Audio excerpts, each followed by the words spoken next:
ప్రస్తుతం ఆంధ్రప్రదేశ్లో ఉన్న పరిస్థితి గాని చూస్తే కూటమి ప్రభుత్వం చాలా కూల్గా వెళ్ళిపోతుంది.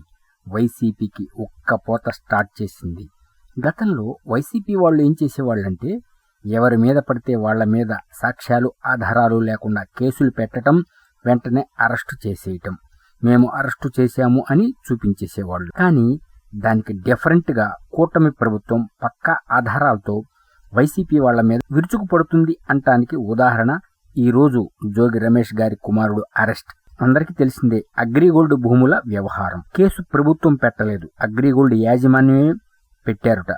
జప్తులో ఉన్న భూములు కొన్నారు, దాని మీద నిజాలు బయటికి వచ్చినవి, నివేదిక కూడా ఇచ్చారట. ఈ విధంగా పక్కా ప్రూఫ్లతో పర్ఫెక్ట్ గా దూసుకుపోతుంది కూటమి ప్రభుత్వం. మేము టార్గెట్ చేయలేదు ఎవరిని, పక్కా సాక్ష్యాలు ఆధారాలతో వెళ్తున్నాం, వీరు చేసిన మోసాలు ఇవి అని ప్రజలకి తేట తెల్లం చేస్తున్నారు. ప్రజల్లో ఒక రకమైన అసహ్యం కలిగేట్లు చేస్తున్నారు. ప్రజలు ఏమనుకుంటున్నారు అంటే ఒక పోత స్టార్ట్ అయింది, నెక్స్ట్ ఎవరి వంతు, ఒక్కొక్కళ్ళని చుట్టేస్తున్నారు. అందువల్లే మీకు గుర్తుందో లేదో పొన్నవోలు గారు లండన్ లో ఏడిచారు. ఎందుకు అంటే ఒకవేళ వైసీపీ గెలవకపోతే పరిస్థితి ఏమిటి అనేది ఆ రోజు ఆ ఏడుపు యొక్క అర్థం అన్నమాట. ఇప్పుడు అది నిజమవుతుంది. ప్రజలు చాలా ఇంటెలిజెన్స్ గలవాళ్ళు, వాళ్ళకి తెలుసు ఎవరికి అధికారం ఇవ్వాలి ఎవరికి ఇవ్వకూడదు అని. దాన్ని బట్టి వాళ్ళు కూటమికి అధికారం ఇవ్వాలని డిసైడ్ అయ్యారు. 164 సీట్లు ఇచ్చారు. ఇప్పుడు కూటమి ప్రభుత్వం చాలా కూల్ గా తన పని తాను చేసుకుపోతుంది. నెక్స్ట్ ఎవరి వంతు అనేది చూడాలి.